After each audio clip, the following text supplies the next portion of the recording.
December 11th, 1978. JFK Airport, New York City. It was bitterly cold in the early morning hours when two vans pulled up outside the Lufthansa cargo terminal. Inside, masked men with pistols and shotguns stormed the building. They moved fast, tied up the guards, and gave precise instructions. Within minutes, they were loading bags of unmarked cash and jewelry into waiting vehicles. When it was over, nearly $6 million was gone, the largest cash robbery in American history at the time. The newspapers called it the heist of the century. But inside the New York underworld, it was something else entirely, a payday that would set off paranoia, betrayal, and a trail of bodies. This is the story of the Lufthansa Heist, the real story behind Goodfellas. To understand the Lufthansa Heist, you need to understand the world in which it happened. New York in the 1970s was a city of contradictions. Glittering wealth on Wall Street coexisted with a crumbling city infrastructure, rising crime, and deep mafia influence. At JFK Airport, billions of dollars in cargo passed through every year. Cash shipments from overseas banks arrived daily, often sitting in vaults, lightly guarded, waiting for transfer, and the mafia knew it. By this time, the five families of New York controlled much of the city's underworld. The Lucchese family in particular had deep connections at JFK. Dock workers, cargo handlers, security guards, many of them were either bribed or intimidated into cooperation. The airport was practically an ATM for the mob, but one job would stand above all others: Lufthansa. The man credited with organizing the Lufthansa heist was Jimmy "the Gent" Burke, an associate of the Lucchese crime family. Burke wasn't a made man, because he wasn't full-blooded Italian, but he was one of the most feared and respected figures in the underworld. Known for his charm and brutality, he had a reputation for making problems, and people, disappear. The idea for the Lufthansa heist came from an inside source. Louis Werner, a Lufthansa employee drowning in debt from gambling. He knew that millions in untraceable cash regularly sat in the cargo terminal overnight, waiting for transfer. Werner leaked the information to mobsters he knew, and eventually it reached Jimmy Burke. Burke began assembling a crew, among them Henry Hill, a Lucchese associate later immortalized in Goodfellas, Tommy DeSimone, a volatile enforcer later dramatized by Joe Pesci, Angelo Seppa, Louis Cafora, Joe Manri, trusted men from Burke's network, Parnell Stacks Edwards, tasked with disposing of the getaway van. And on December 11th, 1978, the plan was put into motion. At 3 a.m., two vans drove up to the Lufthansa cargo terminal at JFK. 6 armed men jumped out, faces covered, weapons drawn. They moved with precision, showing they'd studied the layout. Inside, they surprised the night staff, forcing them to lie face down, hands tied with duct tape. The robbers seemed to know exactly where to go. They ordered one of the guards to open the vault, and there it was, stacks of US currency, recently flown in from Germany, bundled in rubber bands. Alongside the cash were bags of gold and jewelry. In less than 90 minutes, the crew loaded more than $5 million in cash and $1 million in valuables into the waiting vans. Then, as quickly as they had arrived, they were gone. No shots were fired, no alarms raised. By the time the police realized what had happened, the robbers were long gone.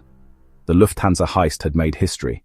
For Jimmy Burke and his crew, the Lufthansa heist was supposed to be the score of a lifetime.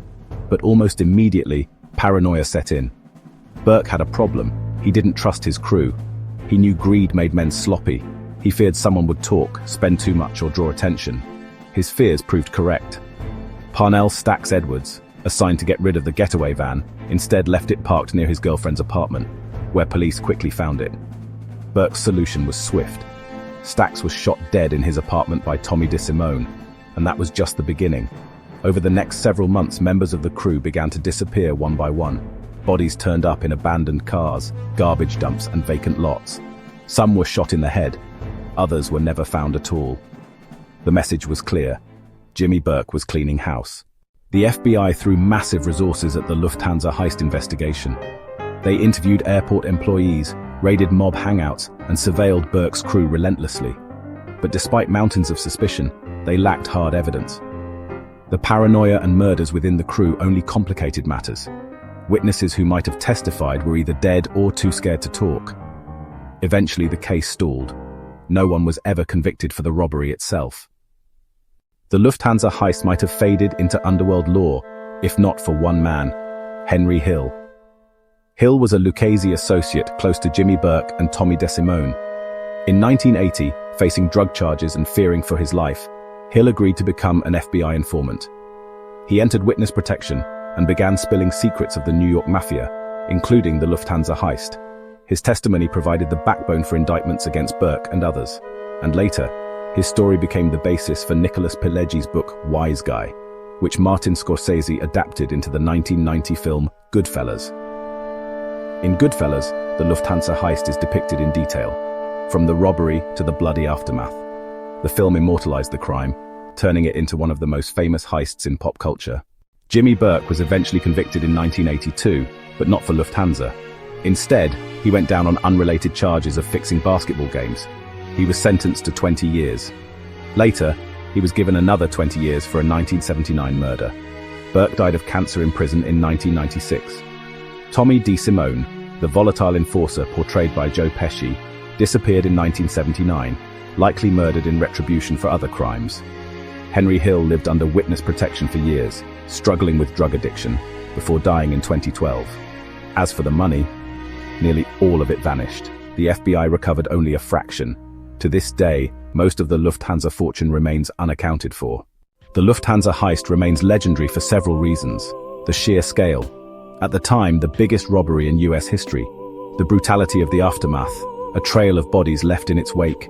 Its connection to the mafia at the height of its power, and its enduring cultural impact through Goodfellas.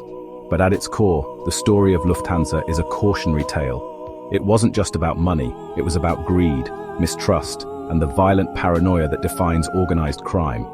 The heist promised millions, but for most of the men involved, it delivered only death.